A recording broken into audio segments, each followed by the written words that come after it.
All right, let's go ahead and get started. Thanks for coming again, everybody. How's it going? So we've started working through some of the comments and some of the questions that people had after the first session. I haven't gotten the data from the second one yet, but one thing that came up was some people actually asked if there was time for a Q&A, and being an egomaniac, I hadn't thought about that. So I think it's not a bad idea. So what we'll do afterwards, if anyone has any questions or anything they want to discuss, because it's not really high stakes question time, I'll be happy to just chat about it and set up the last 3 talks after this one. So we're going to be, in the third talk this time, talking about diagnosis and actual treatment of people. So we've covered basic antiquity up to the Renaissance era, then we explored how changes in health and disease were conceptualized up until roughly the modern time, and now we're going to talk about treatment and all the horrible things we've done to make people better. So in the interest of kind of following up on any curiosity you guys have, if you have some burning questions, just let me know midway through. It's a lot more fun if it gets interactive, but I might not see you, so just jump up and wave around and let me know. So a quick refresher from the first session, we talked about ancient Egypt, and their theories of disease involved food fluxing, going bad and moving throughout the body, and the treatments were actually a lot of things that we're going to see a lot more of all the way up until the early modern era. So bleeding, enemas, purgatives, puking, cupping was introduced a little bit later along the way, massage, manipulation, things like that. And one interesting thing about the Egyptians is they left written evidence of what they actually did. We have several papyri that describe medical treatments, including a pretty advanced pharmacopoeia, a lot of things that they would treat people with. Most of it in contemporary eyes would not be useful in the least, but there were things like beer, morphine, or at least opium, not full-on morphine, but opium, and salt, other things that would actually have some biologic effect, even if it wouldn't be therapeutic in the sense of what we'd expect now. One fun fact, the Eye of Horus right there is theorized to be the place where the pharmacy symbol actually comes from. I have no idea if that's true, but it is one theory people have thrown out there. So next time you go to the pharmacy, just picture the person in the back with some sort of an ancient Egyptian getup. It won't make it any faster, but it might be entertaining. One person we've talked a lot about is Galen. And interestingly, Galen did a lot of anatomical and surgical research. He had a very wide-ranging and comprehensive theory of physiology and how illness actually developed. But in terms of treatment, he was actually incredibly conservative. He didn't offer much in the way of new ways to treat illness, treat disease, and he really fell back onto the classic Hippocratic techniques of bleeding, purging, puking, dietary interventions, and things of that nature. Now, we've talked about bleeding a bit, but it's almost impossible to underemphasize bleeding as a therapeutic treatment.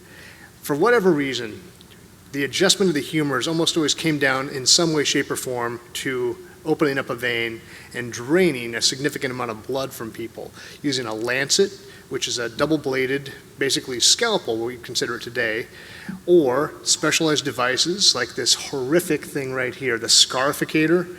So I haven't tried this here. Yeah, this guy right here.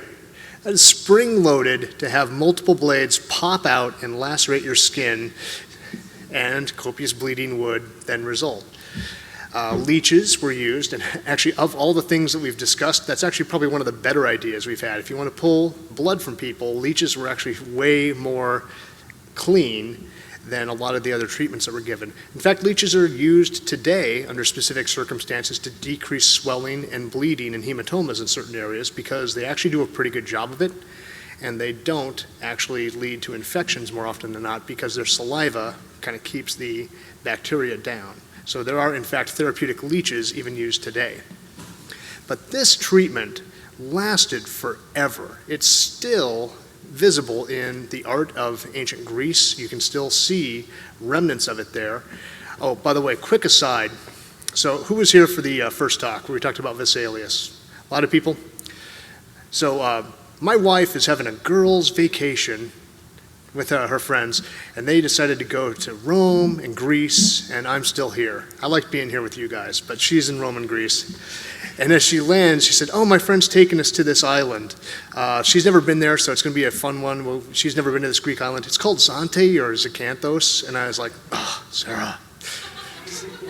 It's the island where Vesalius died. It's like the one island I need to visit before I die. So I told her to keep a lookout for the statue dedicated to him. So she's at least scouting out that island for our future trip there. So thought you'd enjoy the irony is just palpable. Anyhow, back to this. So bleeding was used to adjust the humors, but it's kind of interesting that people didn't really try to adjust the biliary humors or the phlegmatic humors as much as they would try to open up some veins because it was easy to do, and it was done throughout history. Now, in terms of actual therapeutic treatments, the Egyptians got us off to a pretty good start, and the Greeks maintained that. And a Greek living in the Roman era named, I always mess up his name, it's Pedasius Dioscorides, was actually a Greek physician, and he worked with the Roman military, and he compiled a huge volume of all the medical treatments that were around then, largely natural remedies from plants, from animal sources, sometimes even crushed gems or kind of minerals, and really wrote it up to try to consolidate all that material there. And what's interesting is it was actually really well illustrated for the time, and this book remained in active medical practice up until the 17th century, and you can actually still buy a copy today. I went on Amazon to check it out, and sure enough, you can actually still buy this book.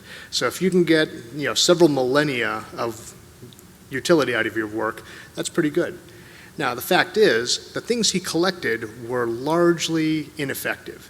Just like most of the treatments at the time, when we investigate them, they didn't really have a whole lot going for them. Some did, and actually gave rise to eventual pharmacologic treatments, but most of them weren't. He consolidated it, compiled it, but it didn't really parse through what was useful and what was not. And despite the fact that pharmacology got off to a real rocky start, this materia medica, or these practices, stayed in use for a very long time without any real critical eye. It took us a long time to get critical about human structure.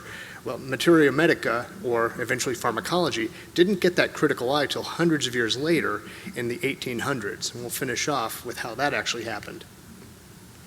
So that's basically what's going on with treatments. We have early pharmacology using some medical materials, and we have adjusting the humors through various interventions.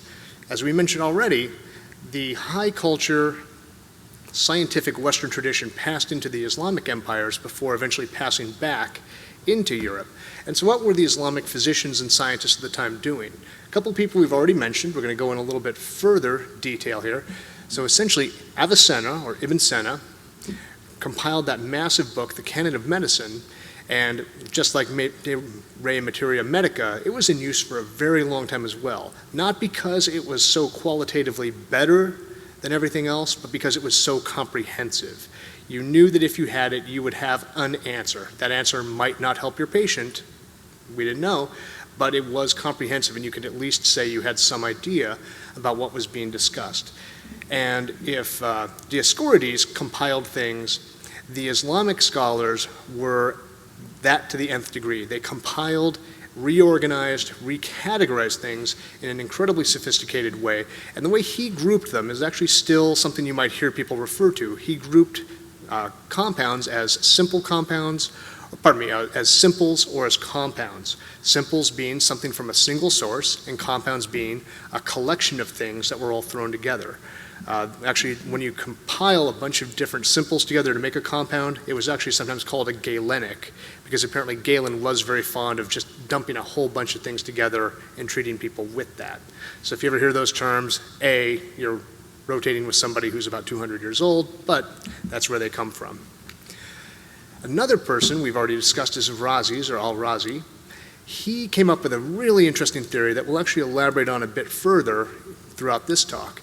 And he worked really hard on alchemy. And we mentioned in the last talk, the first talk, about how he got into distillation and actually playing around with materials and distilling them, separating them, and actually working with them in a way that was a lot more chemically sophisticated than anything that had come before. His theory on how things worked was called the mercury-sulfur theory, and this was a very prevalent theory in early natural philosophy, real primitive science in the medieval and Renaissance eras. And it's basically that everything that we see is a mixture of mercury and sulfur. And it's the mixture that determines what that actually is. So the wood of this podium would have one set of combinations of mercury and sulfur giving it its characteristics, whereas the glass that makes up the light fixtures was also made of mercury and sulfur, but it was a different compounding, a different ratio. And like all good alchemists, what are we trying to do? What are we trying to make? What are alchemists famous for trying to make? I was hoping somebody would say the Philosopher's Stone, but gold, yes, gold is what's going on there. So the idea is, if everything's made of the same stuff and all you have to do is adjust the ratios, theoretically you can take any substance and create any other substance with it if you know how to work with it and permute it into a different substance. And so that's where the alchemists had the basis for transmutation of base materials into gold or other valuable materials. So obviously, that's not how reality works. They were never able to make true gold, but they were able to come up with a lot of sophisticated ways to separate things and move substances into a liquid phase, a crystalline phase, recombine them, and a lot of work in distillation and chemical preparation was done in this paradigm that turned out to be untrue, but it allowed people to actually get more sophisticated about how things are organized and categorize them a little bit differently. And if you take the word alchemy, anybody know what the prefix al in Arabic signifies? Yeah, it just means the. So alchemy, the chemi, that's where chemistry comes from. So chemistry is not a competitor of alchemy. It grew out of alchemy and left the kind of negative connotations of alchemy behind as it moved into the modern scientific era. So the goal of treatment, despite all of this stuff going on, was still to adjust the humoral balances. And the Islamic physicians added a new twist to it. And that twist was that everyone had a separate and distinctive humoral baseline. Your humoral baseline, your humoral baseline, and your humoral baseline are different from mine. And the reason is, this is kind of fun, because the Islamic scientists of the era were also really excellent astronomers. The reason we had different humoral baselines is that the planets and the moon and the sun were in different places at the time we were all born and during the time we developed, and that's what gave us our humoral set of influences. So the astrology of the time was meant to not only forecast your future, but to figure out what sort of influences were at work at the time you were born, and they had to take all of this into account when coming up with a therapy. And so one person might be treated one way for a specific disease, and another person might be treated totally differently for the same disease. So can anybody see a problem with that? Main problem is it's confusing. It's very difficult to track all of that. What happens if I got your date of birth wrong by a year? You're out of luck. So a lot of flexibility, and sadly, a lot of excuses, a lot of trapdoors to explain away negative results when you have a really sophisticated system like that that has so many moving parts and so many variables to track. So, what's going on in Europe at the time? After the fall of the Roman Empire and the start of what we call the medieval ages, now medieval is probably a fairly okay term. Dark Ages is a bit harsh. It wasn't quite that bad, but it wasn't good at that time in Europe. But during the medieval era, essentially that high status, high learning that had been tenuously held on to in the late Roman Empire just went away. And monasteries were about the only place any sort of sophisticated intellectual work might still be going on, but being medieval, they were more interested in maintaining the authorities they already had rather than doing anything new and trying to explore different explanations for things. So the main thing that happened is we had a little bit of a reversion to the idea that disease was due to supernatural influences. We're going back pre-Hippocratic almost to the point where it's all spiritual and not physical as a cause for what's afflicting you. On top of that, we talked about how the Greeks and Romans kept the manual and the intellectual kind of at far ends away from each other. And this is really evident as we get into the difference between physicians and surgeons. Now, surgery will be the entire topic of the next 2 talks, but suffice to say, the surgeons started off as very low status people. They were the ones who did the things the physician told them to do, who actually carried out the treatments and did the actual bleedings, did the actual lancings of boils and things like that. And one of the more interesting treatments was examination of urine. So the physicians, being learned Aristotelian people, could examine the urine, but do you think they were the people gathering the urine? Now, if you look at the picture on the right, you'll see that there's a barber there passing a catheter up a man's urethra so you can actually drain the bladder, probably a little prostatic enlargement going on there, to gather the urine that he then gives to the physician who looks at it, and my favorite thing ever in the middle, might consult a urine wheel to diagnose what the problem is. Now, all those colors are relatively explanatory, except the dark green at about 10 o'clock. That horrifies me. I don't know what dark green urine symbolizes, but no thanks. Now, one other thing when we're talking about this length of history is that even when people work in a completely different paradigm than what we're used to now, they don't hit, you're going to be right occasionally despite yourself. And we'll see a few instances of that tonight. And one of them is, can you determine worthwhile things by looking at someone's urine? Absolutely. You can figure out if they have an infection. So on the left, we have actual pus inside the urine compared to a normal sample. You can have muscle proteins clogging the kidneys and leaching out into the urine if you have myoglobinuria. And you can have hematuria, where you have blood in the urine. So even though their paradigm was wrong, the process they were going through could have led to some interesting insights if they'd followed it up a little bit differently. Now, we can't talk much about treatment or its failures without bringing up one of the major impacts of the 14th century, the first wave of plague to pass through the Middle East and Europe. So essentially, the Great Plague, the Black Death, or sometimes called the Great Mortality, just swept through Europe and killed somewhere between 1/3 and 1/2 of all the people in the Middle East and Europe.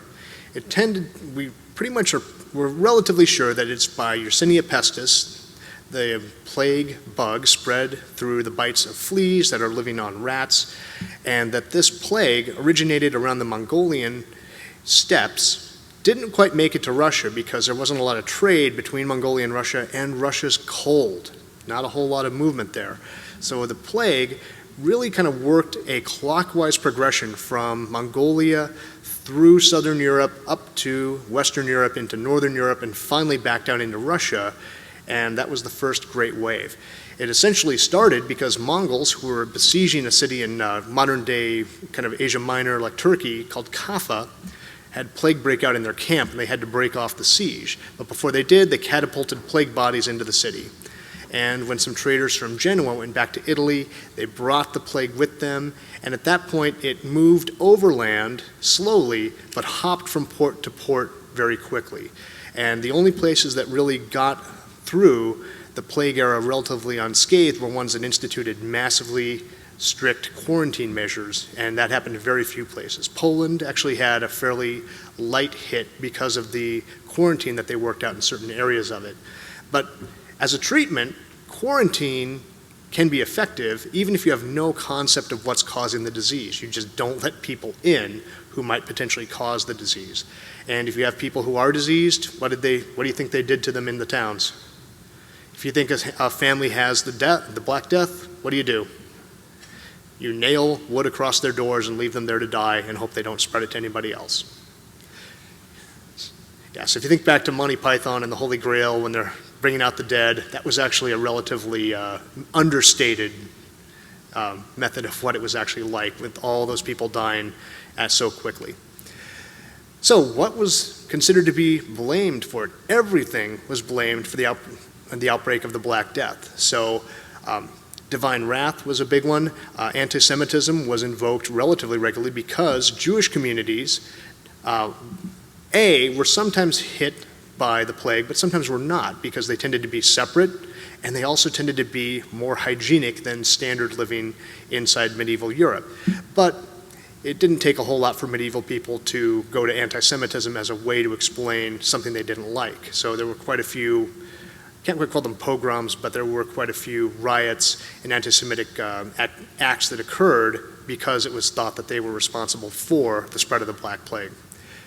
Let's see, contagion was invoked again, and the most prevalent theory, the one that really got the most traction, was that bad air from inside the earth had been released, and this miasma was just moving around and killing people as it went. Now, this is not quite as idiotic as it might sound, because anyone who can think about mining, and people were indeed mining relatively deep in the earth at this time, what happens if you hit a gas pocket? You might just drop dead, because it's not going to be nice oxygen-rich atmosphere that's going to be contained in there. It's going to be natural gas and other things that are probably going to kill you right away. So people knew that there were pockets of bad air inside the earth, and it was theorized that it was the spread of these that was actually killing people in the Black Plague.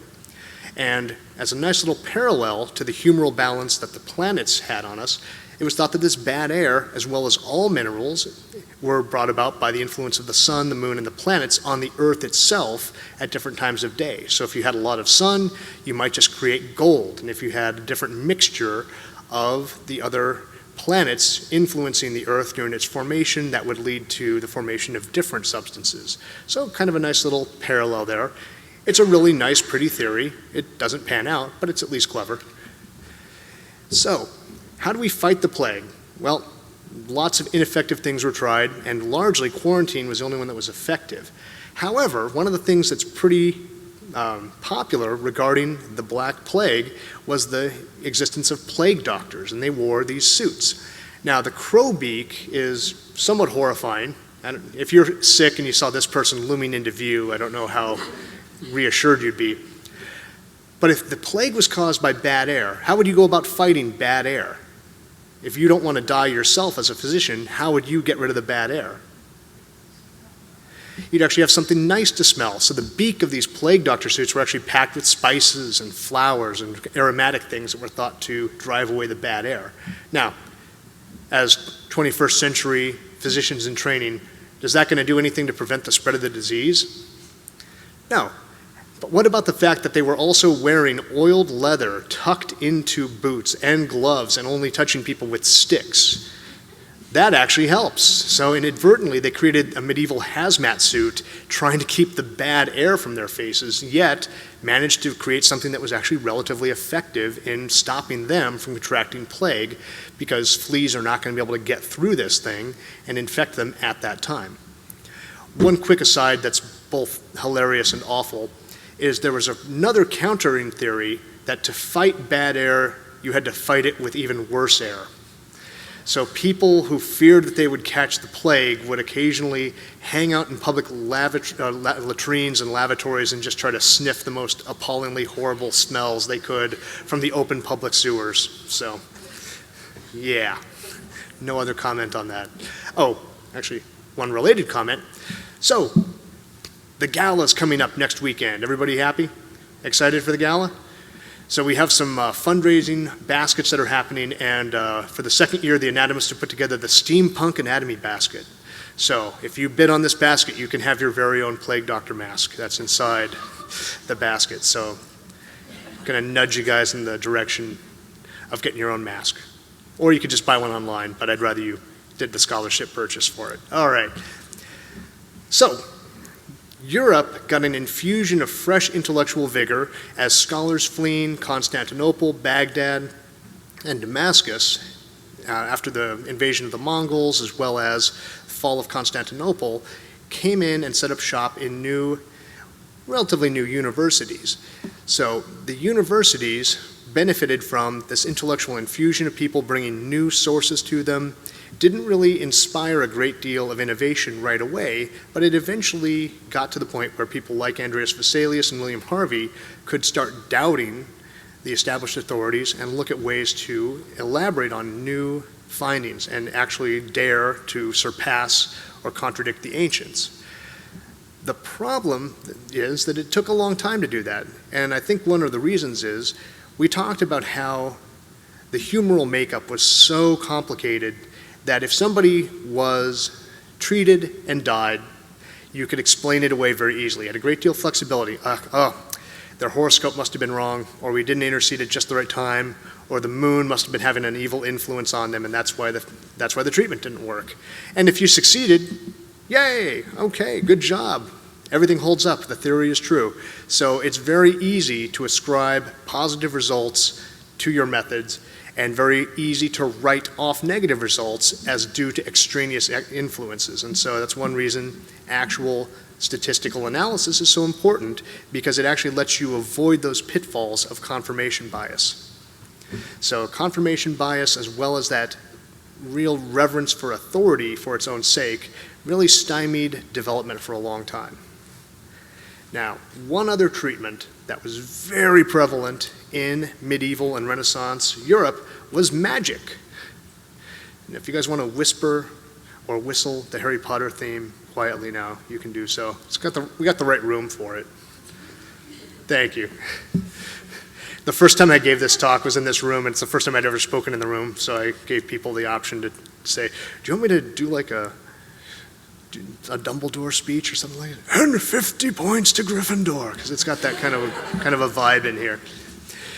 So magic at the time was not seen typically as something evil, although people could say that they were practicing black magic and that was evil. Magic was seen as a way people looked for harmonies in nature. They looked for ways that nature was connected and tried to harness that as a way to get results. Now again, we know it's not really based on anything in reality, but the theory was that there were certain things that God had put into existence at the time of creation, and it was called the doctrine of signatures, meaning there were things that were connected, and if you were drawing the right connections, you could make a diagnosis and a treatment on someone using that. That's a little bit complicated and a little bit nebulous, so let's put it to work with magical clinical case studies. Are you ready? If I could grade you on this, I would, but I'm not allowed. I mean, Dr. Russ is right there. I can't really give you a grade right now. All right, so here we go. Clinical case study time. A knight is constantly feverish and phlegmatic, producing copious nasal discharge. This imbalance is brought about by excess phlegm weakening his brain. What dietary intervention do you think the doctrine of signatures might suggest? Take a moment. And by the way, there are right and wrong answers, but no one expects you to know what they are. So give me something outlandish, or give me some ideas about how would you use the doctrine of signatures to help this person fight this illness, the phlegmatic illness of the brain.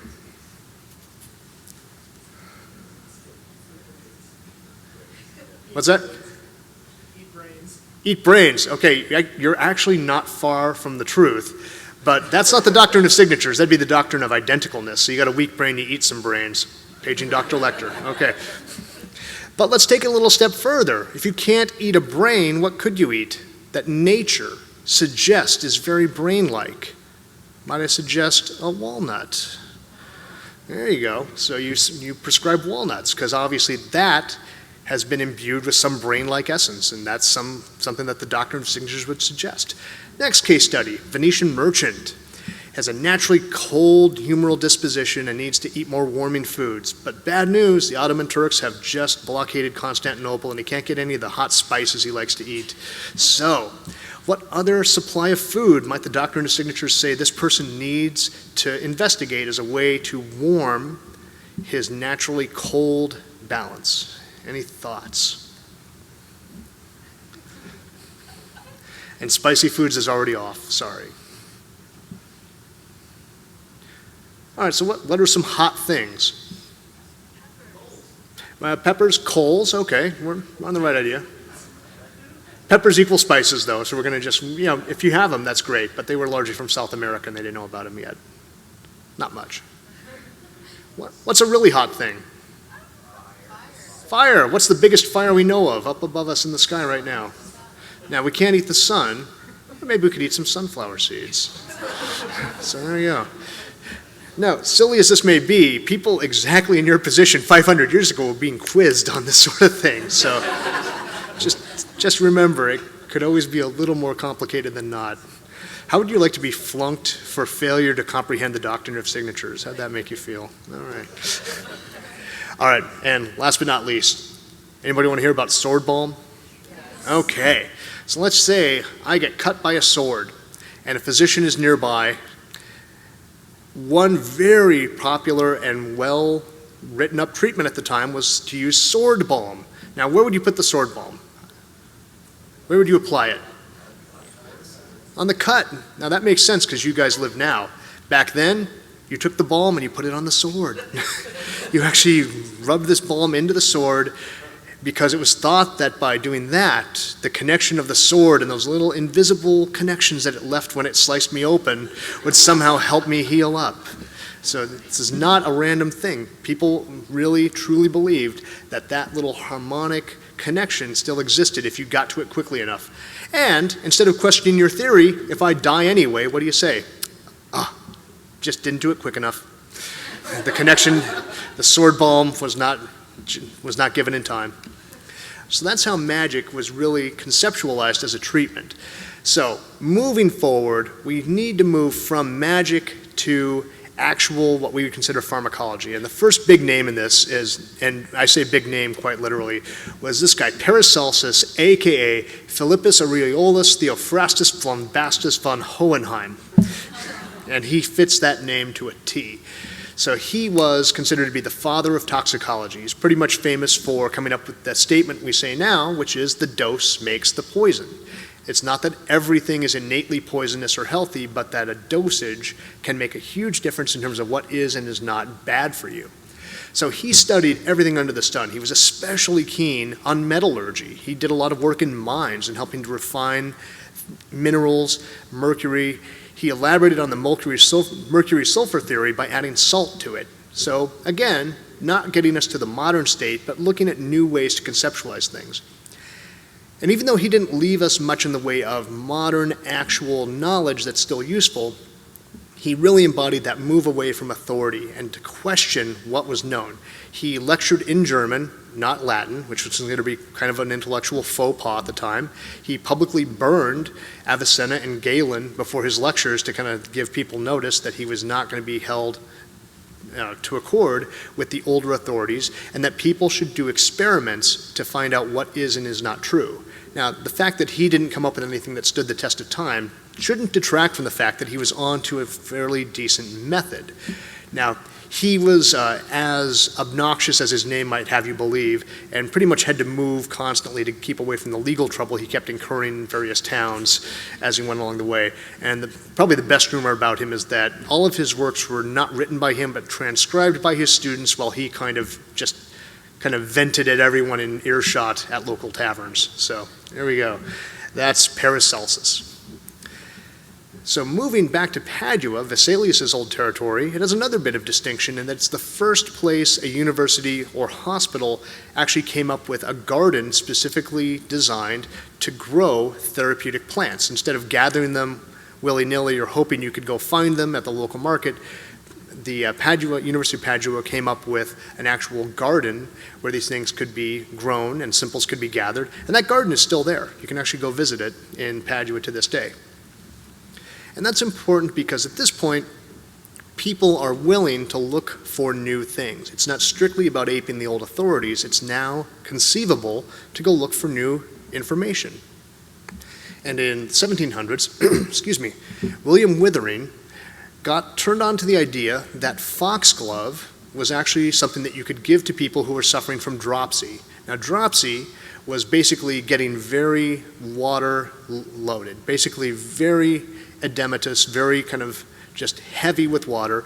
We'd consider it to be a sign of heart failure these days. But he was given the information from a woman herbalist that this could actually help people. Now, the problem with Foxglove and the digitalis that we eventually were going to isolate from it is that it could also kill you. So it's a very useful medicine, but just like Paracelsus said, a therapeutic dose was not too far away from a lethal dose. And when you're gathering it at one time of the year or another, you may have more or less of that active ingredient in the leaves at any time, and you really don't know. So Withering took that information and was able to standardize a bit about how you actually treat people. He did some titration experiments with his patients to figure out what was effective and what was not. And this is eventually what gives us digoxin and digitalis. So those medicines are based around the foxglove plant and were actually isolated from it in a process that we don't use much, we don't use the word that often anymore, but it's pharmacology, knowledge of pharmacology derived from actual plants. So we mentioned that it was okay to come up with new ideas and new theories. And the great thing about new theories and new ideas is that you can sometimes hit on extremely insightful, useful knowledge. What's the counterpoint? You sometimes hit on, just pure crap, but it sounds good at the time. So the Enlightenment came along and everyone's willing to think in new ways, look at new options, and one of the real big fads was something that was called imponderable fluids, things that we couldn't see or sense, but that were present and flowing throughout the natural world and that had effects on us, even though we couldn't visually observe it. Now, my personal favorite was phlogiston. Has anyone in this room heard of phlogiston before? A little bit? Phlogiston was this imponderable fluid that made things burn. So if I have a log, that log is absolutely saturated with phlogiston. And then I burn it and the ash has been dephlogenated. So no more phlogiston in there because it's all been burned away. So phlogiston was this imponderable fluid that was responsible for allowing things to burn. Now, as theories go, I think it's a pretty good theory. It didn't pan out, but I can't come up with a better idea off the top of my head for what fire actually is. Like, think about it for a second. What is fire? You might think about exothermic reactions and things like that, but what's the actual light and heat coming from? It's a decent theory, deserved to be explored. So just remember, these people came up with things that were wrong, but it doesn't mean they were all idiots. Other things turned out to be very useful. Galvani came up with an imponderable fluid called animal electricity, noting that frog legs would contract when they were stimulated with early capacitors or Leyden jars. And then Volta came along and realized that this animal electricity was synonymous with chemical reactions, and that maybe the chemical reactions in electricity that caused muscle contraction were related. And then another imponderable fluid, this one's great, it's called electrical fire. And you may have heard of it more frequently as electricity. So there we go. Thank you, Ben Franklin. So Ben Franklin, founding father, and as Americans, we're used to hearing about him as one of the founding fathers, but don't ever lose sight of the fact he was also an absolute genius. You know, science was in its early days, but we would call him a scientific genius. He was really sharp. Now, here's the discovery of electricity. I'm not sure if there were quite that many cherubs actually present at the time. And if we're going to go full fantasy, I think my personal favorite version of it would be this, as Ben Franklin wrestles electricity from Zeus himself. I like that version way better. So let's add one more imponderable fluid to the mix, and that was going to be animal magnetism. And that was created and theorized by a guy named Franz Anton Mesmer. Now, who's heard of the word mesmerize? Did you realize it was actually named for a person? Yeah, so Franz Anton Mesmer came up with the idea of animal magnetism. And he thought that this animal magnetism flowed throughout the entire universe, and when it got impeded in our bodies, when it couldn't flow freely, we developed nervous problems. We developed what we'd call today psychological disturbances. And what's interesting is, his theory, again, didn't hold any water by current scientific standards, but it was at least somewhat coherent. He could play around with it, and he actually had decent results. He was able to cure supposedly incurable people with what are now considered to be psychological problems, but he was able to intercede in a way and give them a very powerful kind of a placebo treatment that made them feel as though they'd gotten better, and in a sense came up with the process of therapeutic hypnosis and placebo work before it was really conceptualized as a possibility.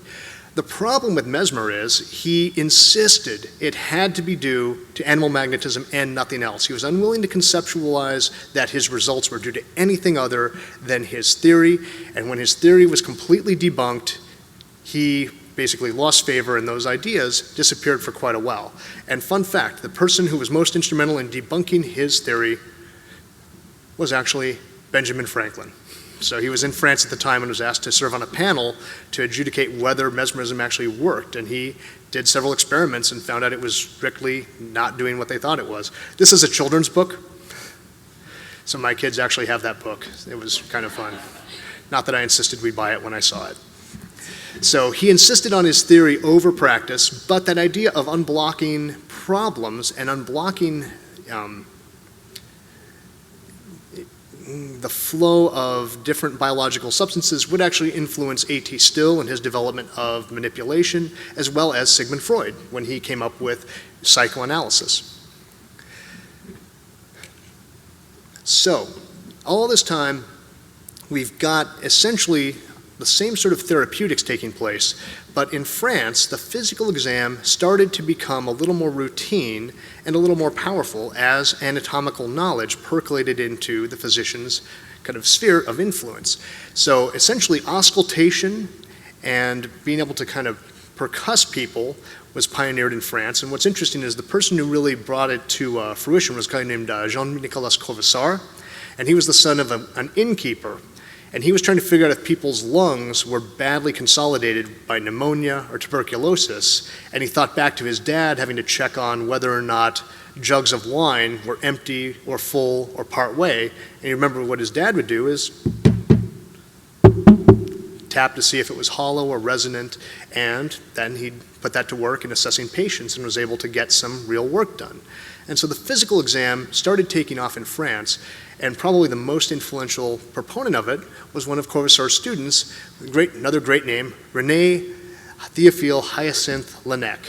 And if his name sounds very flowery and delicate, it's completely accurate. He was a very flowery and delicate person, very sensitive constitution. He actually contracted tuberculosis while working, died young, but was fairly delicate. And part of his delicacy was he got very embarrassed when he had to physically examine members of the other sex. And he had to put his ear to the chest of a patient on the wards who was described as a very overweight, sweaty French prostitute. And this just horrified him, and he kind of just scurried out of the room very awkwardly. And he knew he had to go back, so in the midst of trying to deal with this absolute horror at physical contact, he remembered when they were kids, they would roll up a piece of paper, stick it in their ear, and actually be able to hear things well. So he rolled up a piece of paper and stuck it to her chest, and lo and behold, it actually worked better than placing his ear directly on her chest. And being an amateur woodworker, he decided to start turning early stethoscopes in his house and wrote a book on use of the stethoscope. And these are what the early stethoscopes looked like. If you bought a copy of his book, he'd actually send you a hand-lathed stethoscope, and that is now the universal symbol for, hi, I'm a doctor. So that's where the stethoscope comes from, and it made physical examination of the organs much more powerful, and he actually wrote up quite a bit of work on how the stethoscope could be used to track the progression of disease. And eventually he did die of tuberculosis, sadly putting his career on a to a halt, but this was really appreciated at the time as the innovation that it was. Very few people disliked the stethoscope, although some obviously said that it put an unnecessary distance between the doctor and the patient. Now, before we had flexible ones, people would actually use the straight ones and they'd stick them in their hat band, so probably looked pretty fun. Now, let's get back to micro. We've talked about germs, and we're going to hit germ theory a lot harder when we talk about surgery and how surgery was able to eventually circumvent the problem of surgical infection. But our understanding of microanatomy really got off to a big start in England with Edward Jenner. He was aware of the fact that women who milked cows, so milkmaids, would often contract cowpox, but yet they very rarely or never contracted smallpox. Now, cowpox was slightly irritating but non-fatal. Smallpox had up to 40% mortality, and those are all pustules that would often fuse, just slough off and leave open exposed wounds in addition to the infection itself.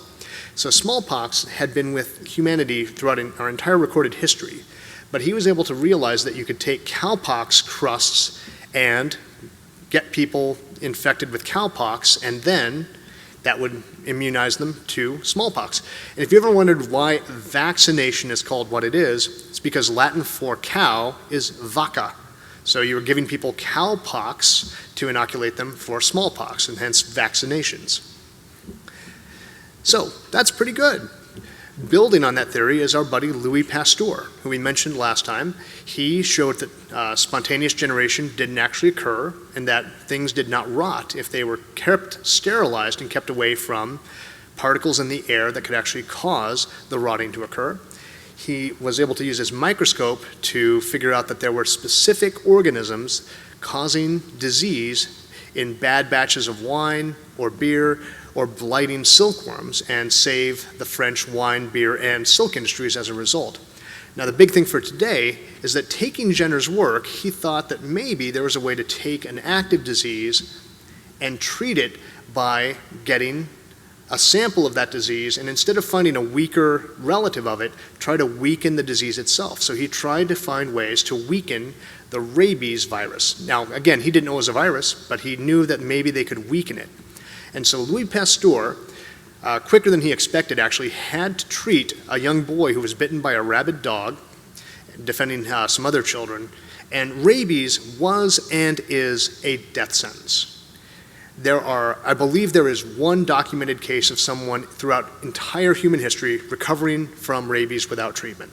It is absolutely a death sentence. It's a very horrible way to die. Louis Pasteur cured it.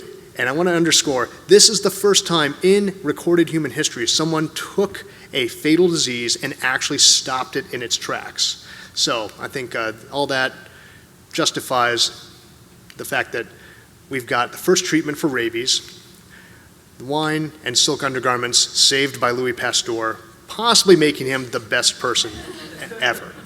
Now, I should also mention, Louis Pasteur had a real gift for showmanship, and some people accused him of actually being way too invested in pandering to people, pandering to the masses. But regardless of where you fall on that spectrum, you cannot dispute the fact that not only was he a skilled scientist, he was an excellent communicator and forced people to take his work seriously. All right, so the existing pharmacopoeia has been limping along this entire time, but people are starting to realize that it's really not that good. Any studies that people do largely show that the existing pharmacopoeia is ineffective or, even worse, absolutely counter to giving someone a healthy start. One of the great quotes about that is by Oliver Wendell Holmes Sr., an anatomist, physician, and a kind of a public commentator, and his quote is, delivered before the Massachusetts Medical Society, is that, "I firmly believe that if the whole of materia medica as it currently exists could be sunk to the bottom of the sea, it would be better for mankind and all the worse for the fishes." But what are we going to do about it? We might be able to find things that work and separate them from things that don't, but 30 years earlier, the first real hint of modern pharmacology started when Friedrich Wöhler took non-living chemicals and created an organic molecule from it. Up until that point, there was a very strong vitalist versus materialist debate stating that biological things were physically distinct from non-living things and that you could not move between one or the other, that they were very distinct domains. And this was the first time someone showed that you could make an organic substance, urea, from non-living starting material. Claude Bernard was able to show that chemicals would have effects at the different junctions or at the different areas of the body. Different tissues responded to chemicals, and we could actually trace what those responses were and intercede. So curare, or poison frog actual venom, actually wait, it's released from a gland, so it's not poison, it is a toxin. Anybody want to help me? Thank you. So it's technically a toxin. And it actually paralyzes the neuromuscular junction and stops muscle contraction. So now we're finally going to get to actual pharmacology. And we can thank Oswald Schmeidenberg for that. In the late 1800s, he basically found that you could isolate muscarine, and it had the exact same effect on the heart as stimulating of the vagus nerve did. Now, any first years here, the vagus nerve is going to be parasympathetic input to the heart. It's going to slow it down. And it releases muscarine at one of the steps along the way. And if you add muscarine, you're essentially duplicating the effect that that nerve is having on the organ. One of his students, John Jacob Abel, trained with him and then began working at Johns Hopkins. And he rightfully is considered the father of American pharmacology and founded an organization that still exists. It's the American Society for Pharmacology and Experimental Therapeutics. And he basically was able to show that epinephrine from the adrenal glands could also be used as a chemical, a biological chemical, to treat people. Crystallized insulin in 1926, and you can imagine what a massive breakthrough that is when you take another invariably fatal disease, diabetes, and give people the way to actually deal with it. So we've got biologically active substances, and we're still looking around the world for plants that have chemically active substances in them that we can harvest, purify, and use therapeutically. And morphine from opium is one of the early ones, as is cocaine from the coca leaf. So cocaine was actually first used in medicine in Austria. A guy there was actually trying to figure out how it could be used medically, and he was doing everything in his power to come up with some way it could be used medically to treat people for any kind of disease. He thought this was going to be what made his name, and he finally kind of ran out of ideas and passed it on to an acquaintance of Carl Kohler, who is an ophthalmologist. And he said, yeah, it kind of numbs mucous membranes too. You might play around with that. Now, Carl Kohler was an ophthalmologist. He had to do eye surgeries. Contemplate for a second doing eye surgery on someone before you could anesthetize their eye. I mean, you can hold someone down, but you can't stop their eye from moving. So he figured out that some drops of cocaine would paralyze the eye, well, not paralyze the eye, pardon me, would desensitize the eye, and it wouldn't respond when you did a procedure on it. So he figured out that cocaine was actually an incredibly potent topical therapeutic. Now, the guy who put him onto this was really kind of cheesed off by it. He was upset that he'd missed this massive leap forward. Don't feel too bad, because, yeah, it's Sigmund Freud. But essentially, yeah, one of the funny facts is Freud constantly kind of made snide comments about Carl Kohler after that, because he was kind of bitter grapes. And instead of Carl Kohler, he'd always call him Coca-Cola, because at that point, Coca-Cola had cocaine in it. So, you guys heard that story? Okay, if you want the best retelling of it ever, go to Drunk History, Season 2, I think, has the Coca-Cola history. It's one of the funniest episodes I've ever seen. So, cocaine was used as a topical anesthetic.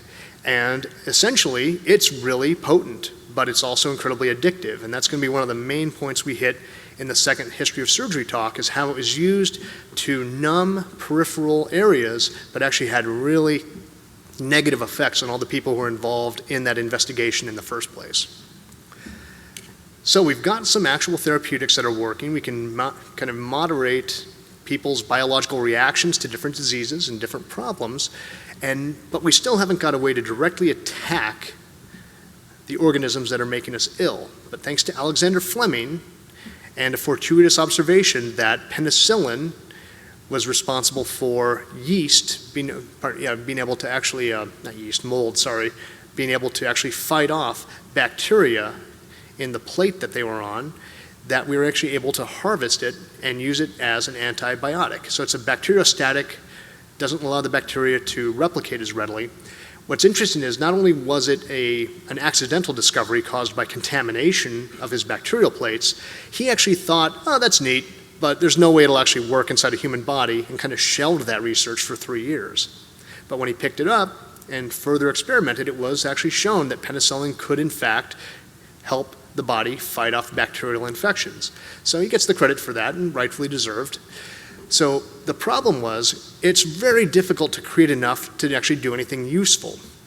And it took a long time and a lot of effort to generate any therapeutically useful amounts of penicillin. But when 4 to 5 infants that were treated with it for gonococcal infections of the eye recovered, people knew they were onto something. It was just a great deal of work to get penicillin made in big enough quantities to help. But because it was useful, we got started.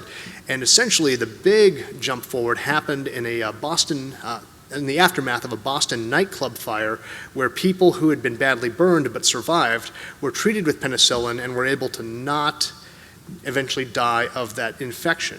Now think about a massive burn in the pre-antibiotic era. Even if we know about germs, it's going to be really difficult to keep someone whose skin is completely disrupted from getting an infection. So the government noted the success in treating people from the burn, the Boston fire, and said, yeah, we should probably order a bunch of this. This could be very useful for treating soldiers. And it was really fortuitous because that was right when we entered World War II. And 2.3 million doses of penicillin were ready for the D-Day invasions to go to help the soldiers heal when they had amputations, burns, or other trauma as a result of Margaret Hutchinson Russo. Now take a moment. We're at the end of our third lecture, and there's finally a woman on the screen. Yay! So the last talk is going to be about the role of women and other minorities in medicine, and not just in terms of checking off the list, but looking at the instances where, well, the reasons why they were not just minority contributors, but were actively excluded all the time. So it took us until the 40s to have someone we could put up on screen as part of the main line of scientific medical progression, and that's a shame. Now, in addition to coming up with an industrial technique to harvest and concentrate penicillin, she also figured out how to make synthetic rubber, which was another big impact on the war effort. So instead of having to rely on rubber trees that were largely held by Axis powers at the time, we were able to make synthetic rubber, make tires, and all that good stuff. So Margaret Hutchinson Russo, big contributor to World War II, saved roughly 12 to 15% of the Allied soldiers who were treated for any sort of disease at the time. So, yeah, thank you.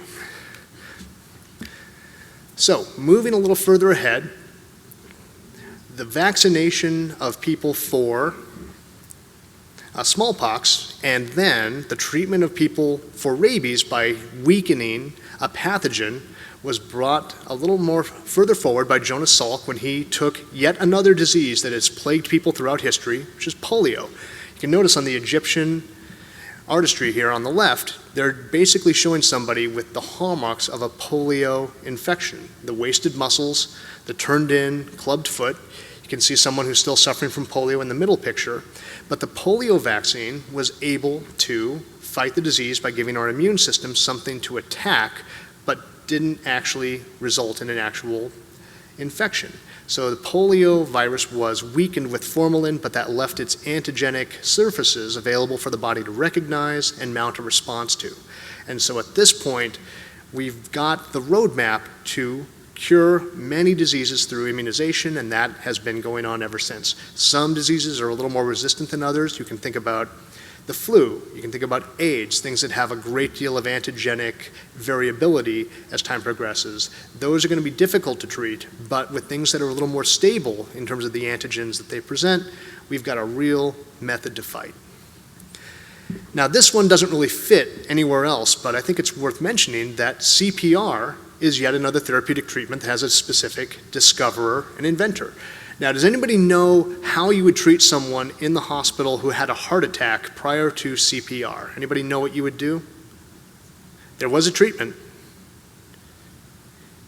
You, the third-year med student in their ward when they have a heart attack, was expected to take a scalpel, slice open their sternum, spread them apart, and massage their heart by hand to keep the blood flowing.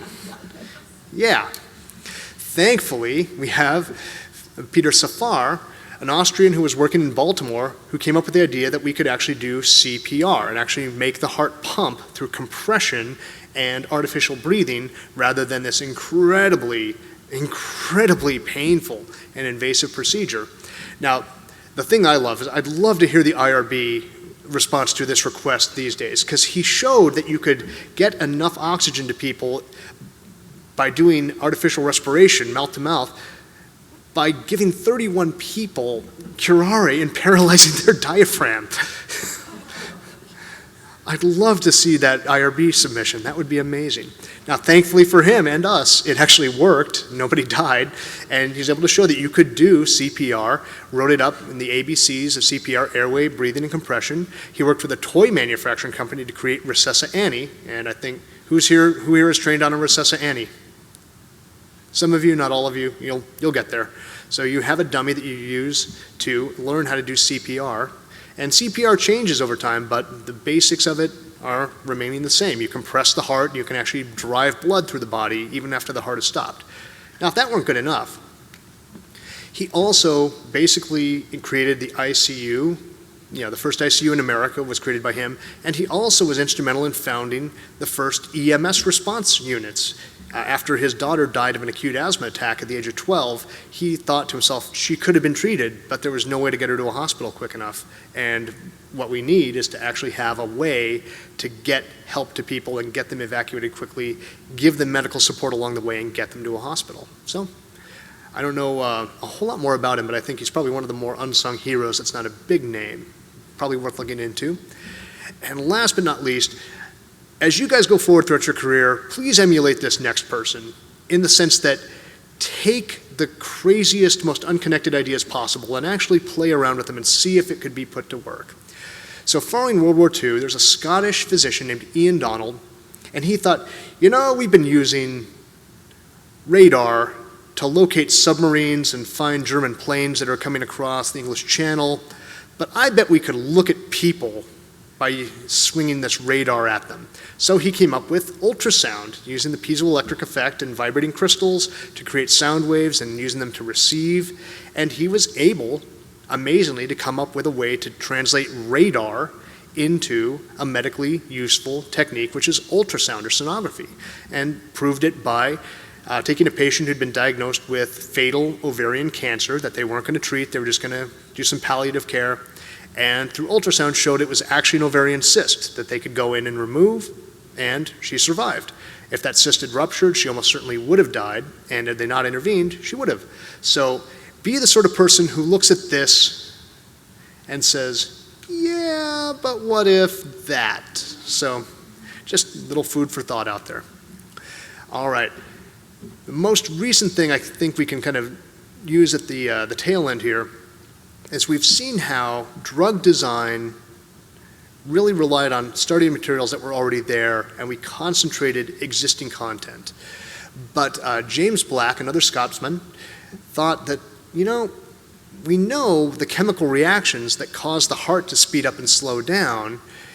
If it's epinephrine binding to a beta receptor that's causing the heart to contract so quickly, what if we've designed something that competed with that epinephrine and blocked the receptor and didn't allow that to actually cause the heart to speed up?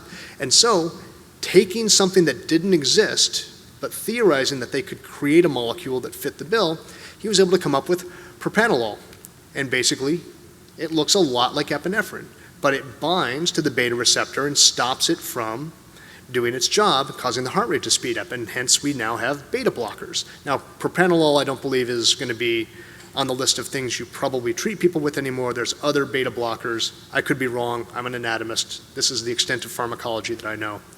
One last fun fact about him. He was incredibly private, didn't like to talk about his work, although he took it very seriously, and was quote unquote horrified upon being told he'd won the Nobel Prize in medicine. All right, so that takes us up to now. We're going to jump back in time in October. So October 10th and 11th, we have a two-parter, the history of surgery. We're going to jump back to the medieval era and work our way forward and figure out how you can think to yourself, this person's sick, I'm going to cut them open and they'll be better for it. And that'll be the topic for next time. All right, thanks guys.